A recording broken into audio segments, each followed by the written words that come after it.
ጾሙ አለቀ አሉኝ አሁን እራት እየበላው ጾሙ አለቀ አሉኝ አሁን እራት እየበላን ምን አለ እስቲ አንድ 10 ቀን 20 ቀን ሸዋልን ብጾሙበት ምን አለበት 40 ቀን ብታረጉት ለእናንተም በረከት ነው ተኝታችሁ ነው የምትሉት ኢዱ ላይ የሚታየው ድባብ ኢትዮጵያ የእስላም ሀገር መስላለች ዛሬ ያለችው ኢትዮጵያ የእስላም ሀገር መስላለች እስቲ ተመልከቱ ጉዳችንን እስቲ ተመልከቱ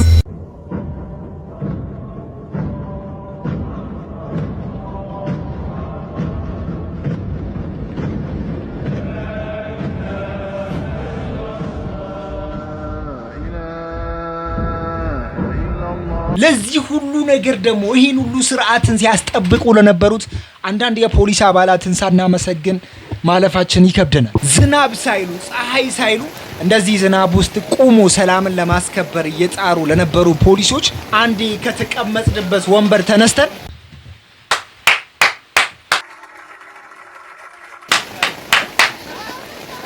ይገባቸዋል ብለን እናስባለን በአዲስ አበባና በአካባቢዋ ብቻ ሳይሆንም በድሬዳዋ ከተማም ይሄንን ነገር እየተመለከትን ነበር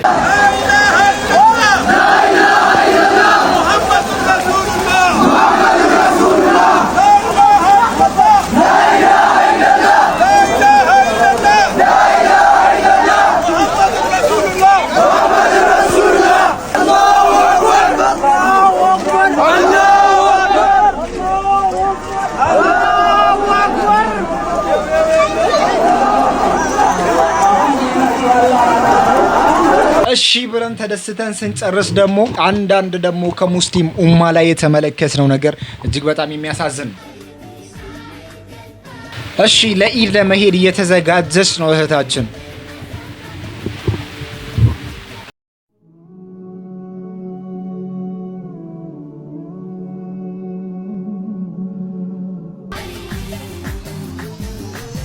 جابك الله فضيلة واحتفل فيك رسولا ይሄ እኮ ራስን የመሸጫ ቦታ አይደለም አላህን አትፈሪ አላህን አትፈሪም ሴቶቻችን አላህን ፍሩ ይሄ ብቻ አይደለም እጅግ በጣም በሚያስገርም መልኩ ደግሞ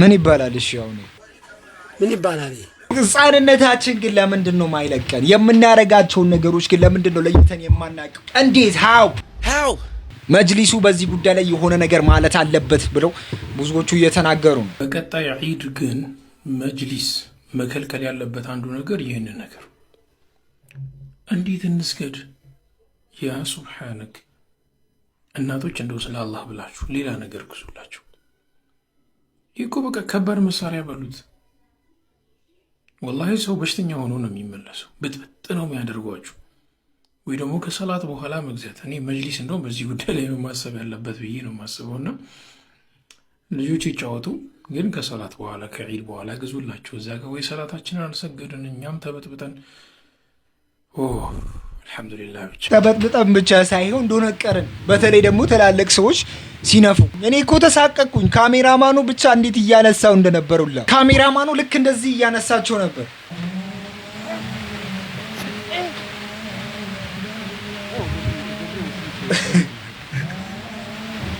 ካሜራማኑን ሳናደንቅ ማለፍ አንፈልግም እጅግ በጣም በሚያስገርም መልኩ ደግሞ ከዚህ በፊት እስላሙና ተነስታ ወደ ክርስትናው ተመለሰ ከክርስትናው ደግሞ እሱም አለመቻ ሲል ወደ እስልምና የተመለሰችው እህታችንንም በዚህ ዒዱ ላይ ተመልክተናት ነበር ያኔ ጭንቅ ሰዓት ከአላህ አስታራቂ ኢማሙ አለልሽ አንድ ሰው ነፍስ ያትጨነቂ ኢማሙ ሸፋዓም ይሆንሽ አንድ የለም ከነቢ ሌላ ይሄን ሁሉ ያስመለከተን የ2026 ዒድ እጅግ በጣም በሚያስገርም መልኩ አልፏል በዚህ ረመዳን ውስጥ እስቲ ምን አይነት ትውስታ አለን ኮሜንት ላይ መጻፋችሁ እንዳትረሱ ረመዳን አልቀው በንጋታው ስበላ የሚሰማኝ ስሜት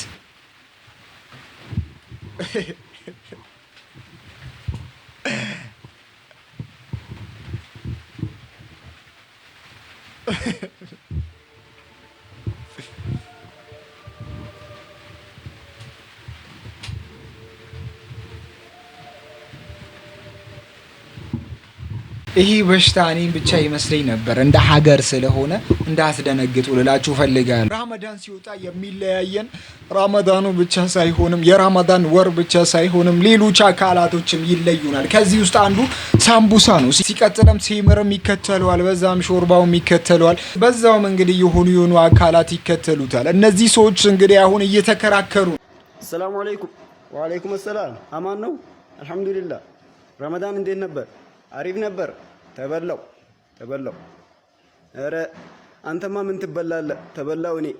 ኧረ ምን ትበላለህ? እኔ በየቀኑ እየተበላው በየቀኑ ብትበላው እኮ ማለት ነው ለማፍጠሪያ ብቻ እኮ ነው የተቀመስከው። እኔማ ከሾርባ ጋር ተጨፈጨፍኩኝ። ኧረ ተጨፈጨፍኩኝ። ጭፍጨፋ አይገልጸው። ኧረ እንደኔ አልተበላህም አንተማ። ኧረ ምንድን ነው ብትለው አንተ ደግሞ እንደኔ አልተበላህም። እስኪ እናንተ ፈረዱ። ከኔና ከቴምር ማን ነው የበለጠ የተበላው? ረመዳኑ ማን ነው የተጨፈጨፈው?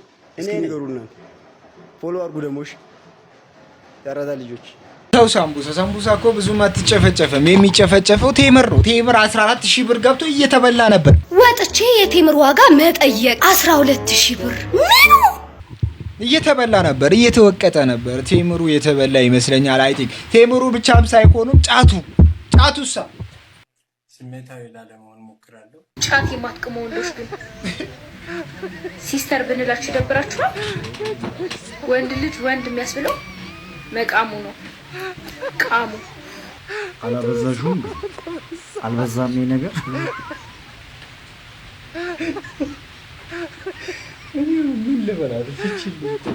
እኔ ምን ልበላት? የሆነ ነገር ካልኩ ጫት የማትቅሙ ወንዶች ካላችሁ እህቶቻችን ብንላችሁ አይደብራችሁም? እህቶቻችን ሁላ በዚህ ሰዓት እየቃሙ ነው። ጫትን መቃም መቻል አለባችሁ። ሰላት ባይሰግድ ከእስልምና ይወጣል አይወጣም? ይወጣል። ሎክ ሰላት ባይሰግድ ከእስልምና ይወጣል። ሰላት ሲሰግድ ፈሱም ቢፈሳ ሰላቱ ተቀባይነት አለው? ምን ሰላት እየሰገደ እያለ በቃ ውዱ ሳያደርግ ሰላት ላይ ፈሱም ቢፈሳ ተቀባይነት የለውም። በደንብ ባስተውል። ምን ብለኸኛል? ሰላት ካልሰገደ ከእስልምና ይወጣል አልከን። ፈሱን የሚፈሳ ከሆነ ደግሞ ሰላቱ ተቀባይነት የለውም። ሰላቱ ተቀባይነት ከሌለው ከእስልምና ይወጣል ማለት ነው። በፈስ ምክንያት ከእስልምና ይወጣል። በፈስ ምክንያት ከእስልምና ሎጂኩ እንደዛ ነው። አንድ የሚያደርገው አንድ ያዳምጠኝ። ቆይ በፈስ ምክንያት ከእስልምና መውጣት ይችላል። ሎክ ሰላት ካልሰገደ አንድ ሰው ከእስልምና ይወጣል። በደንብ አስተውሉ። ክርስቲያን ይክፈትልን። ምን ሰላት ማይሰግድ ከሆነ ከእስልምና ይወጣል። ፈሱን የሚፈሳ ከሆነ ውዱ ካላደረገ ሰላቱ ተቀባይነት የለውም። ሰላቱ ተቀባይነት የለውም ማለት አልሰገደም ማለት ነው። የለውም ተቀባይነት ዜሮ ነው። ስለዚህ ሰላት ካልሰገደ ደግሞ ከእስልምና ስለሚወጣ በፈስ ምክንያት ከእስልምና ይወጣል። አቤት እውቀት! እውነትም ነሰነስኩ ይሄን እውቀት። ድድብናም እኮ ሌቭል አንዳንዴ ይህን ጭንቅላታችንን መጠቀም መቻል አለብን። እኔ ራሱ እፎይ ላይ ያለኝ ችግር ይሄ ነው። ተፈጥሯዊ ነገር እንዴት ነው ኃጢአት ሊሆን የሚችለው? እኔ አሁን እፎይ ላይ ያለኝ ችግር ይሄ ነው። ተፈጥሯዊ ነገር እንዴት ነው ኃጢአት ነው ተብሎ ሊወራ የሚችለው ነው። በጣም ገርሞን ነበር። በእንደዚህ አይነት ጭንቅላት እንዴት ኒውክሌር መፍጠር እንዳልቻልክ እኔ እየገረመኝ ነው። ይሄን ጭንቅላትን ተጠቀምበት። እውነት ለጥሩ ነገር ብትጠቀምበት እጅግ በጣም ጥሩ ነገሮችን ትፈጥራለህ ብዬ አስባለሁ።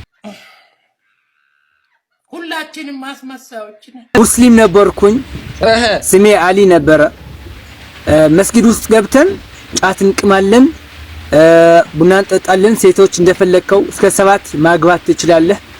እንዲሁም በአርብ ቀን ክርስቲያን መግደል ከቻልክ ጀነት ነው የምትገባው። ጀነት ትገባላችሁ እንባል ነበረ ማለት። አንድ ቀን በአርብ ቀን አንድ ክርስቲያን ገድዬ የተመለስኩ አላህ በመንገድ አገኘሁት። አላህ ጥቁር ነው፣ ቀርናለው፣ ጭራለው፣ እንደዛ ነቀ።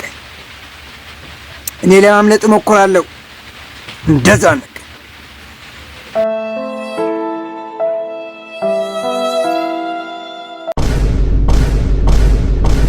ተረቴ መልሱ፣ አፌን በጥፊ በሉኝ።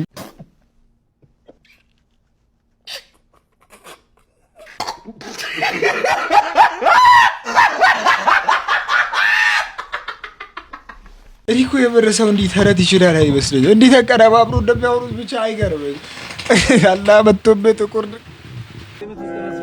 ሱብሃነከላሁ ቢሐምዲ። እስራኤል በዛሬው ዕለት የፈጸመችው ተግባር ብዙ ተቃውሞ እየደረሰበት ይገኛል። በእስራኤል ኢየሩሳሌም ወደሚገኘው አልአክሳ መስጊድ ሰዎች ገብተው እንግዲህ ሃይማኖታዊ ተግባራቸው እንዳይፈጽሙ ከልክላለች ተብሏል። ይህም ተግባር ሲፈጸም ከ59 ዓመት በኋላ ለመጀመሪያ ጊዜ ነው ተብሏል። በዚህ ምክንያት እንግዲህ የተለያዩ አረብ ሀገራት ተቃውሟቸውን በአንድ ድምጽ እያሰሙ ይገኛሉ። ከላይ እንደምትመለከቱት እስራኤል በተደጋጋሚ የእስልምና ሃይማኖት ተከታዮችና የክርስትና ሃይማኖት ተከታዮች ወደ መንፈሳዊ ቦታቸው ሄደው እንዳያከብሩ ክልከላን እያደረገች ነው ብለዋል። ይህም ተግባሩ ዓለም አቀፍ የሆነውን ሕግ የጣሰ ነው ሲሉ በተጨማሪም የዓለም አቀፍ ድርጅቶች ይህንን ተግባር እንዲያወግዙና እስራኤል በእስልምና ሃይማኖት ተከታዮች እንዲሁም በክርስትና ሃይማኖት ተከታዮች ላይ የምታደርገውን ተግባር እንድታቆም ተጽዕኖ እንዲያደርጉባቸው በአሁኑ ሰዓት እንግዲህ ይህንን መግለጫ ወጥቷል። እጅግ በጣም የሚያስገርም መልኩ ደግሞ የኢትዮጵያን ወጣቶች ይደሰታሉ እንደዚህ ሙስሊም ሲጨቆን ሲገደልና እንደዚህ በተለይ ደግሞ ፍልስጤማውያን የሆኑ ነገር ሲሆኑ እነሱ ምንም አይገርማቸውም ይደሰታሉ።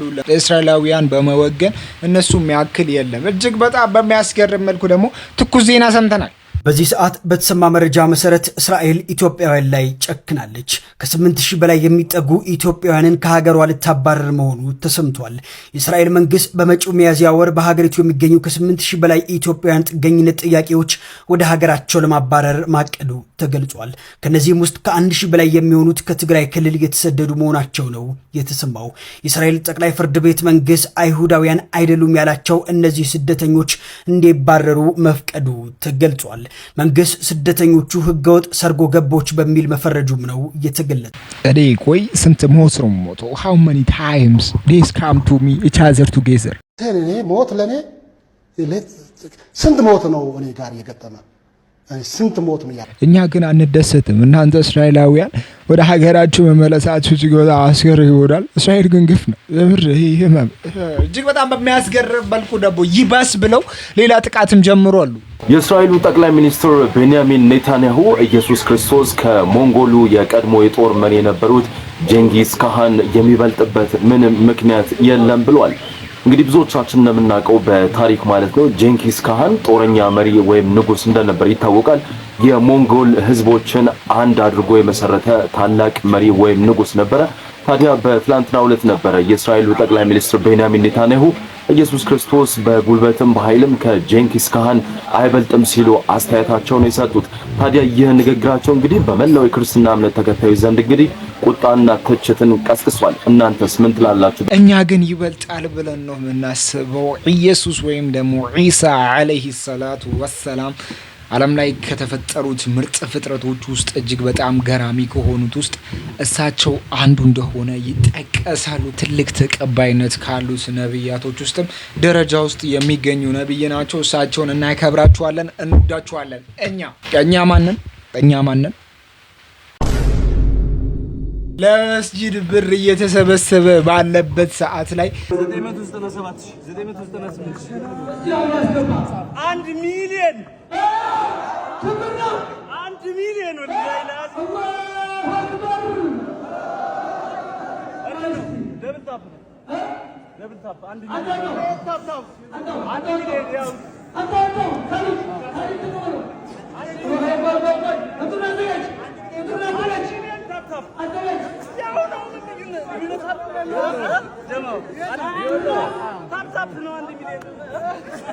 አንድ ሚሊዮን ሲሉ እንግዲህ እነሱ ብር እየሰበሰቡ ባሉበት ሰዓት ላይ ብር መስሏቸዋል። እሱ ግን ታብታቡን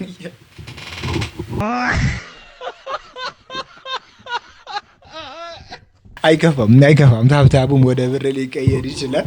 ግን ይህንን ነገር አድርገ ደግሞ ከሜመሮች እጅ ደግሞ መውጣት አትችልም። 1 ሚሊዮን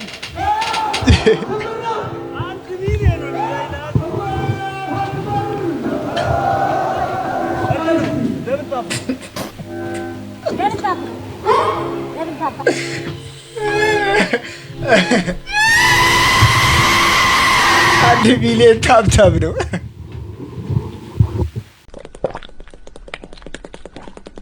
እጅግ በጣም በሚያስገርም ደግሞ በዒዱ ዕለት አንድ አስገራሚ ነገርን ተመልክተን እንዴት ነው ለእስራኤል ባሳዩ ድጋፍ የአውስትራሊያው ጠቅላይ ሚኒስትር ከመስጂድም ተባረዋል። በሲድኒ የአውስትራሊያ ኢድ አልፈጥር በዓልን ለማክበር መስጂድ ያቀኑት ጠቅላይ ሚኒስትር አንቶኒ በተጠበቀ ሁኔታ በከባድ ተቃውሞም ተሰናብቷል። በመስጂድ የተገኙት ምዕመናን ጠቅላይ ሚኒስትሩ በእስራኤልና በጋዛ ጦርነት ላይ የያዙትን አቋም በመቃወም እፍረት ይሁንባ ሼም ኦን ዩና ከዚህ ውጡ በሚል ድምጾች ተቃውሞባቸው ሲሆን የአውስትራሊያ መንግስት የእስራኤልን ራስን የመከላከል መብት በመደገፍና በጋዛ የተኩስ አቁም እንዲደረግ በመጠየቅ መካከል የያዘው አቋም በአገሪቱ ማህበረሰብ ዘንድ ከፍተኛ ቅራኔ ፈጥሮ እንደነበረም ተነግሯል። በጥበቃ ታጅበው መስጂዱን ለቀው ለመውጣት ሲገደዱ የሚያሳየው ቪዲዮ ኢንተርኔቱን እያጨናነቀ የሚገኝ አጋጣሚ ግን ለሙስሊም ቤተሰቦቼና ተከታዮቼ መልካም በዓል፣ መልካም ቀን፣ መልካም ውሎ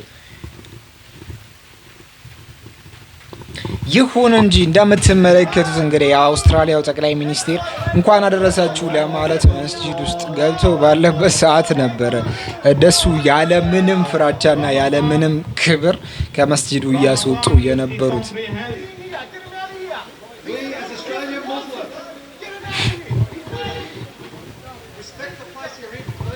እንደዚህ እንግዲህ እንደ ተራሰው እንግዲህ ችፍ ብሎ አባረውታል። ይሄ አንድነታችንን የሚያሳይ ነው። ማስተር አብነት 2 ፎቆችንና የአዲስ አበባው ትልቁ ወጣት ባለሀብት ነው እያሉ ነው። እኔ ላይ 2 ፎቅ አለው። አንደኛው ባለ 12 ወለል ህንጻ እያሰራ ነው ያለው ነው የምላችሁ። ባለ 12 ህንጻ ወለል እያሰራ ነው ያለው። ብዙ መሬቶች አሉት ዱራሜ ላይ። የኔ ዱራሜ ከተማ ያውቃል፣ ህብረተሰቡ ያውቃል። እሱ ብቻ ነው አዲስ አበባ ላይ ቤት አለው። ህክምና እንኳን ገንዘብ ይዋጣል ሲባል አልፈልግም ያለ ሰው ነው። እኛ ምናቀ እንደ ፌሰር አይደለም ለምን ለሰው እንደምታውለው ነበር። ግን አንተ ለምን ራስን ያበለጸግ ነው። የሀብት መጠን ወደ ቢሊየን ተጠግቷል ነው የምላችሁ። ገባችሁ አይደል? ማይነካ ሰው የለም፣ ሁሉም ይነካል ነው የምላችሁ። ሲቀጥል ደግሞ ማን ለቀጥል የወሰድኩ ህክምና ኬሞ ነው ምንድነው የወሰድኩ ህክምና ምንም አካል ለውጥ አላየንም። እንግዲህ የካንሰር በሽታ ከባድ መሆኑን ነው የምናውቀው። ገባችሁ አይደል? እርግጥ ነው እኛ እንወዳለን፣ ጥሩ ነገር አርተሃል። ግን አሁን ላይ አንተም የራስን ሀብት በጣም እያበለጸግ ያለ ሰው ነው። እጥብ አርግተን የበላው ለምንድነው? ተቋም ማከፍተው ለምንድነው? በዲስ ማሰጠው ሁሌ ከኪስ እንዳረገ ሰው መሰጠው ለምንድነው? ለኦዲት እንዳይመች ለማጨበር ለመብላት እንዲመች ነው። ስለዚህ አንተም ቢሆን ተቋም ከፍተህ በድርጅት ኦዲት የሚደረግ ቦርድ ያለው ነገር አንተም በቦርድ እንድትመራ ለምን ምታንቀ የግል ያበለጸከው ሰዎች ረዳው ብለህ አንተ ቢሊዮነር ሆናል። ሰዎች የሚረዱበት ነገር በስርዓት በድርጅት ኦዲት በሚደረግ ቦርድ ባልሆነ መንገድ መሆን አለበት። ማስተር አብነት ጉዳችሁን ስሙ። እናንተ ማስተር አብነት እንደዚህ ባለ ሀብት ነው ብሎ እያወራ ነው። አላህም ቢሰጠው እጅግ በጣም በህዝቡ ተወዳጁና ደጉ ሰው እንደሆነ ሁሉም ሰው ይመሰክርለታል። ቢሰጠውም እንኳን አላህ Subhanahu Wa Ta'ala ሰጠው ብለን እኛ እዚህ ጋር አሞካሽተን የምናልፈው እንጂ እሱ ላይ ሌላ ነገር ሌላ አጀንዳ ከፍታችሁ የምታወሩ ሰዎች እጅግ በጣም የምታስገርሙት። ሙስሊም ጓደኞቻችሁ ረመዳን መቼ ነው የሚጀምረው ወይም ደግሞ ኢድ መቼ ነው ስትሏቸው እኔ እንጃ አላቅም ማታ ነው የማውቀው ጨረቃ ከወጣች ነው የሚሏችሁ። ለምንድን ነው የእስላማዊ ቀን አቆጣጠር ወይም የሂጅራ ካሌንደር የአዲስ ወራትን መጀመር የሚወስነው አዲስ ጨረቃ በመወለዷ ወይም በመታየቷ አማካኝነት ነው። ልክ አሁን ለምሳሌ የኢትዮጵያ አቆጣጠር በሶላር ሙቭመንት ነው። መሬትን ፀሐይን ዙራ የምትጨርስበት 365 ቀን ላይ አመት እንቀይራለን። የሂጅራ ካላንደሩ ደግሞ እያንዳንዱን ወር የሚወስነው ጨረቃዋ መሬትን ዞራ በምትጨርስበት ነው። ጨረቃ ደግሞ በስፔሲፊክ ቀን አይደለም መሬትን ዞራ የምትጨርሰው በ29 ወይም በ30 ቀን ነው። ስለዚህ እያንዳንዱ ወር ቀጣይ ወር መግባት አለመግባቱ የሚታወቀው ጨረቃ ዞራ ጨረሰችው የሚለውን ሲወሰን ነው። አንዳንዴ በ29 አንዳንዴ በ30። ለዛ ነው ረመዳን አሁን ለምሳሌ ሻዕባን ላይ ቁጭ ብለን ሻዕባን ማለት ከረመዳን በፊት ያለው ወር ነው። ረመዳን 9ኛው ወር ነው በሂጅራ ካሌንደር። ስለዚህ ሻዕባን 29 ላይ እንሆንና ሻዕባን በ29 ማለቁን ወይንም 30 መሙላቱን አናቅም አንለስ አዲስ የወጣችውን ጨረቃ እስካላየን ድረስ። ለመፍታትም እንደዛው አሁን ዛሬ ማታ ላይ የሸዋል ጨረቃ አዲስ ጨረቃ ከታየች ነገ ኢድ ይሆናል። ካልሆነ ደግሞ ረመዳንን 30 ቀን ሞልተን ጾመን በነጋታው እንፈታለን ማለት ነው። አንዳንድ ሙስሊም ሀገራት በአስትሮኖሚካል ቀመር አማካኝነት ቀኖቹን 29 መሙላት 30 መሙላቱን ቀድሞ አጥንተው ወስነው ይቀመጣሉ። ሌሎቹ ደግሞ አይ ነቢያችን ሰለላሁ ዐለይሂ ወሰለም ያዘዙን ጨረቃን አይተን መወሰን ነው፣ ስለዚህ ትራዲሽናሊ ቴሌስኮፓችንን ይዘን አይተን ነው የምንወስነው ይላሉ። ለዛም ነው አንዳንዴ ልዩነቶች ሲፈጠሩ የሚታዩት። እንዲሁም ከየሀገሩ ዳይሬክሽን ከተቀመጡበት ቦታ ከጨረቃ ወጣት ምናምን አንዱ ቦታ ታይቶ ሌላ ቦታ ደግሞ ላትታይ ትችላለች እና እንደዛ ነው። እንዲሁም ረመዳን ብቻ ነው እንደዚህ በጨረቃ የሚወሰነው። ብዙ ጊዜ ሰዎች ለአረፋም አረፋ መቼ ነው ይላሉ። ኖ አረፋ የዙልሂጃ 10ኛ ቀን ላይ ነው የሚከበረው። ስለዚህ ወሩ አንድ ካለ በኋላ 9 ቀናት አሉ ኦልሬዲ አውቀን ማለት ነው። ብዙዎቹ እዚህ ጉዳይ ላይ ይወዛገባሉ። እቺን ነገር በአጭሩ ማወቃችን አሪፍ ነው። ሄሎ ኢየሱስ ሄሎ ኢየሱስ ሄሎ ሰምታችኋል? ፓስተሮቹ ሰዎችን አስገብተው እንደዚህ ሲሉ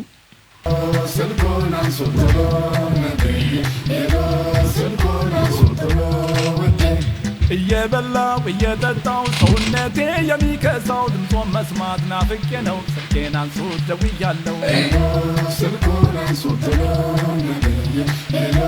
ስልኩን አንሱት ቢያናግሩ በጣም ይቀርበ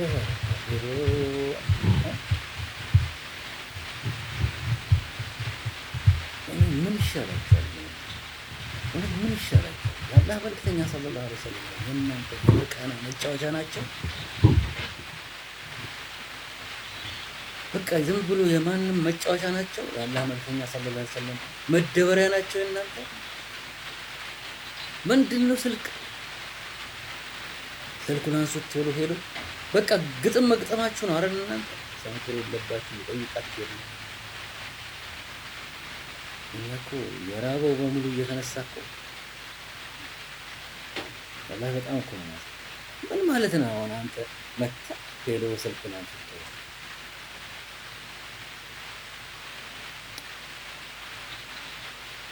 والله እነዚህ ሰዎች ማን አይጥላቻ ነው ያላቸው ባላህ ሰለላሁ ዐለይሂ ወሰለም ያላህ መልክተኛ ሰለላሁ ዐለይሂ ወሰለም በሳቸው ላይ በማሾፍ ውዴታ መግለጽ በውዴታ ስም እሳቸው ላይ መቀለድ ማሾፍ በውዴታ ስም ሴቷ ብልግናዋን በሳቸው ስም በሌላ ነገር ብልግናዋን እንዳታወጣ ባለጌ ነሽ እንዳትባል የእናንተን መንዙማ ይዛ ነው ወደንሰው ብልግናዋን ስድነቷን በእናንተ መንዙማ ነው የምታፈል እናንተ በምትሉት በዚህ ዘባዘንካችሁ ተከልላ መጣ እየጨፈረች ልክ መሆኑ እና ወንዶች ላይ ወንዶችን በሚማርከው ያ እስልምና በማይፈቅደው በጣም ተጻራሪ ሆነ መጠጥ ቤትና የተለያዩ ቦታዎች ላይ የሚታዩ ሴቶች እንኳን እንደዚህ የሚያደርጉ አይመስል እንደዚህ አትራክት ለማድረግ እንደዚህ ለመሳብ ለንግዳቸው ሰውነታቸውን ገላቸው ላይ የሚነግዱት እንኳን ሰዎች እንደዚህ አትራክት ለማድረግ እንደዚህ አይነት ሐረካት የሚያሳዩ አይመስልም እናንተ በተፈጥሩት ነው አለ ስልኩ ስትሉ والله በጣም ነው ተሳፈ በጣም ነው ተቀበል ስልኩን አንስቶ ይላል የሎስ ያንሳል ከስቻለሁ ማልበላው ማልጠጣው ይላል ባፍንጫው ባይኑ አንድ ብናርጉ እየቃነ እያሉ በጣም ናፍቀው ያላ መልክተኛ ምን አውቃቸው ነው አንተኛ ምናቸው ስለምናቸው አውቀው የትኛው ነው የሰሩትን ሰርተን ስለተኛው ስራቸው ተሟግተው ስለተኛው ስለተዋደቁለት ነገር አንተ ቆመህ ነው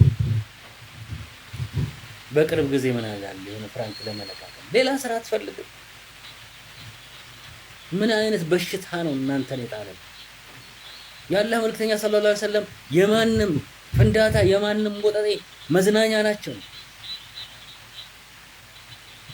ያላህ መልክተኛ ሰለላሁ ዐለይሂ ወሰለም ለዘፈን ለዳንስ ሄሎ ምናምን ሳይሆን ተውሂድ አላህ Subhanahu Wa Ta'ala እንድንፈራና እንድንገዛው የተላከ ነው